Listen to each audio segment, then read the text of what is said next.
नमस्कार।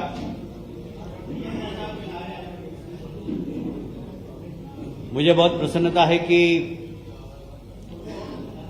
हमारे लोकप्रिय मुख्यमंत्री डॉक्टर मोहन यादव जी के नेतृत्व में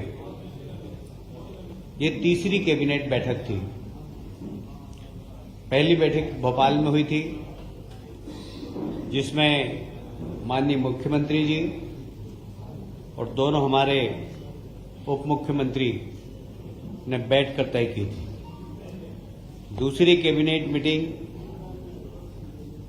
जब मंत्रियों ने शपथ ली थी और विभागों का बंटवारा नहीं हुआ था, उस वक्त भोपाल में हुई थी। और विभाग के बंटवारे के बाद ये तीसरी बैठक है, महत्वपूर्ण बैठक है। और ये विशेषकर हमारे मुख्यमंत्री जी ने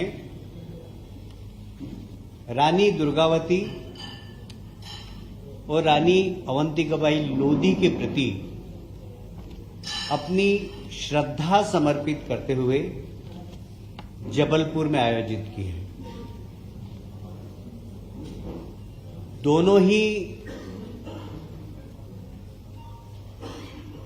महान महिला रानियों ने इस समाज में अपने साहस और वीरता के माध्यम से विपरीत परिस्थितियों में संघर्ष किया और इसलिए उनको आदर्श मानकर राज्य सरकार ने फैसला किया है कि दोनों ही महिला वीर सेनानी के प्रति अपनी आदरांजलि अर्पित करते हुए रानी अवंतिकाबाई लोधी सम्मान हर वर्ष आयोजित किया जाएगा और रानी दुर्गावती सम्मान ये भी हर वर्ष आयोजित किया जाएगा। समाज के अंदर वे महिलाएं जो विपरीत परिस्थितियों में संघर्ष करके समाज सेवा करती हैं, उनको सम्मानित करने का काम राज्य सरकार करेगी। इसके साथ ही इनके जीवन पर आधारित फिल्में, साथ ही विश्वविद्यालय में इन दोनों महान रानियों के लिए फेलोशिप, जिससे आज के हमारे विद्यार्थी इन पे अध्ययन कर सकें, इनके जीवन से प्रेरणादायक बिंदुओं को छूकर समाज को परोस सके, इसलिए सभी विश्वविद्यालय में विद्यालय और महाविद्यालय में पाठ्यक्रम में इनके जीवन की प्रेरणादायी विषय भी समाहित किया जाएगा।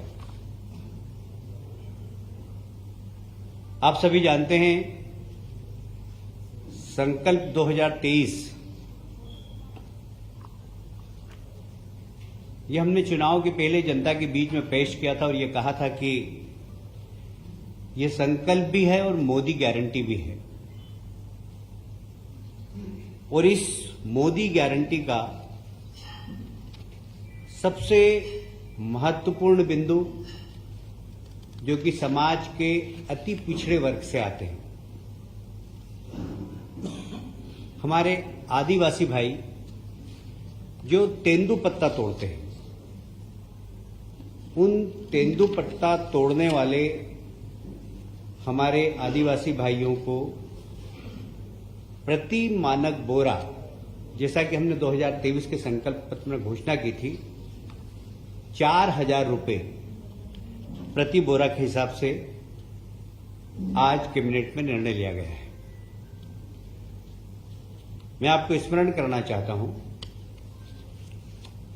कि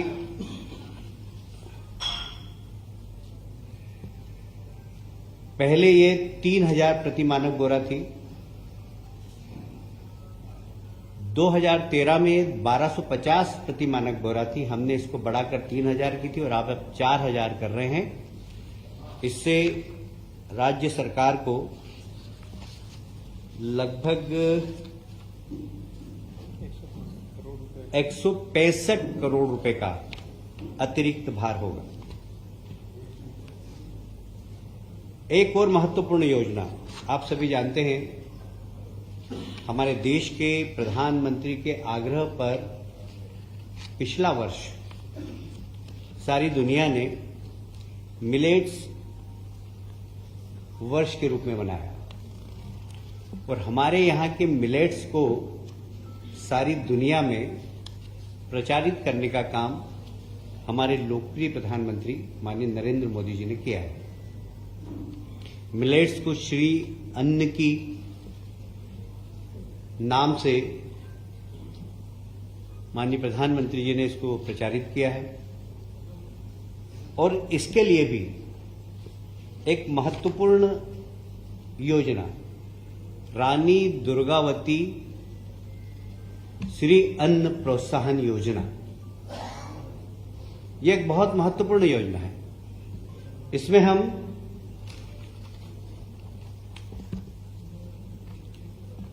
हम जो श्री अन्न उत्पादन करेंगे, साधारणतया ये श्री अन्न उत्पादन करने वाली वही पिछड़े वर्ग की जातियां हैं, वही अनुसूचित जाति और जनजाति के लोग ज्यादातर हैं इसमें, जिसमें कोदो, कुटकी, रागी, ज्वार, बाजरा आदि के उत्पादन करते हैं। इनको प्रति किलो 10 रुपए की प्रोत्साहन राशि प्रदान की जाएगी। ये उनके खाते में सीधी जमा कर दी जाएगी। इसका उद्देश्य सिर्फ यही है कि इस प्रकार के अन्न के प्रति लोगों की रुचि बढ़े और इस वर्ग को उसका ज्यादा से ज्यादा लाभ हो। तो जो मोदी गारंटी है कि गरीब की गरीबी दूर करना, ये गरीब की गरीबी दूर करने का एक बहुत बड़ा उपक्रम है। मैं समझता हूं कि कैबिनेट ने आज इस वर्ग के लिए एक बहुत महत्वपूर्ण निर्णय लिया है। इसके साथ ही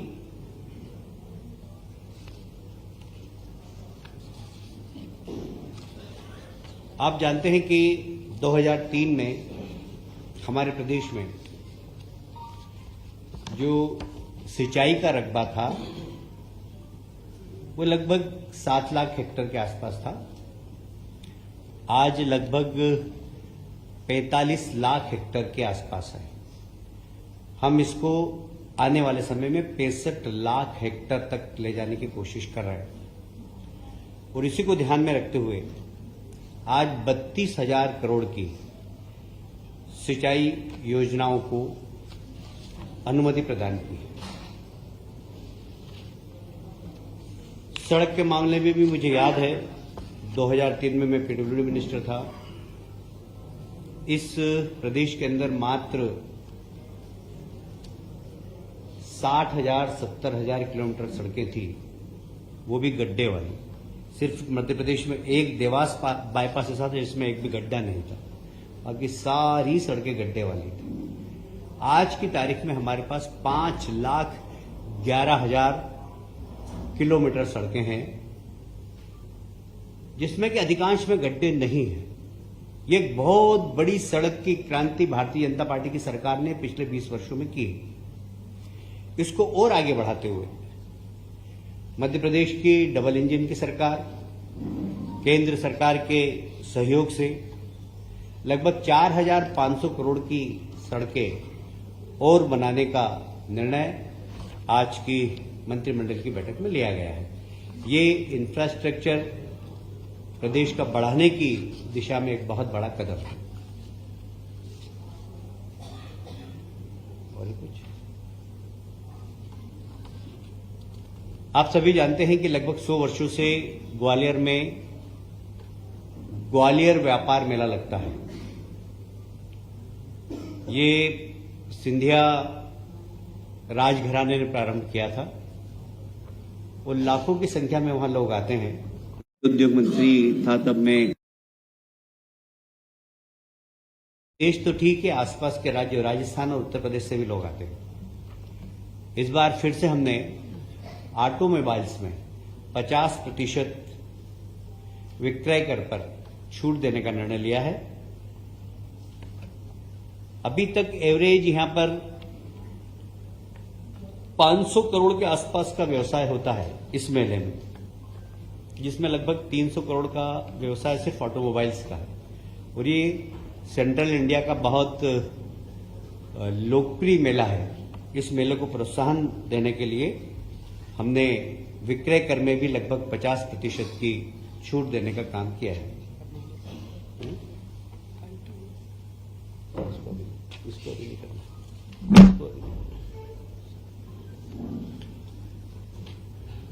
और भी कुछ अनौपचारिक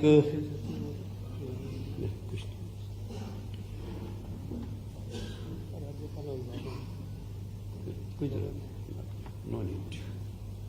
इसके अतिरिक्त कुछ हमारी अनौपचारिक चर्चाएं भी हुई है। प्रदेश के विकास में हमें क्या क्या करना है, सारे मंत्रियों की भूमिका क्या हो, जिसे प्रधानमंत्री जी की जो मोदी गारंटी रथ निकल रहे हैं, भारत विकास संकल्प रथ जो निकले हैं, उसकी एक प्रोग्रेस रिपोर्ट पर भी बात हुई है। और मुझे कहते हुए बहुत गर्व है कि वह हमारा रथ अभी मध्य प्रदेश में बहुत तेज गति से चल रहा है। और अभी एवरेज लगभग हमारी 40% यात्राएं कंप्लीट हो गई है, जिसमें जनता का बड़ा प्रोत्साहन भी मिल रहा है और लोगों को जन कल्याणकारी योजनाएं, गरीब कल्याण की योजनाओं का लाभ भी दे रहे हैं। जैसे आयुष्मान कार्ड बन रहे हैं वहां पर गरीब कल्याण की जितनी भी योजना है राज्य शासन की, प्रदेश सरकार की, हम सबके फॉर्म भरा रहे हैं। और ये बड़ा लोकप्रिय रथ गांव-गांव में जाकर गरीब कल्याण की योजना से जो हितग्राही हैं, जो वास्तव में इसके हकदार हैं, उनको हक देने का काम कर रहा है। बहुत बहुत धन्यवाद।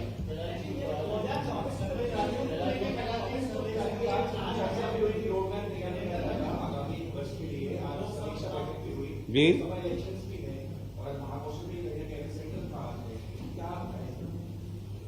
क्या क्या कहा आपने?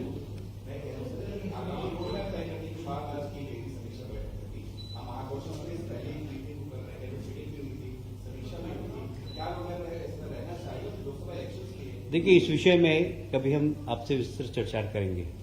आज मेरा काम इतना ही था कि मैं कैबिनेट की ब्रीफिंग आपको दूं। जो कैबिनेट की मैंने ब्रीफिंग दी, इससे संदर्भ में आपको कुछ प्रश्न हो आपके पास तो पूछ सकते हैं। पूछेंगे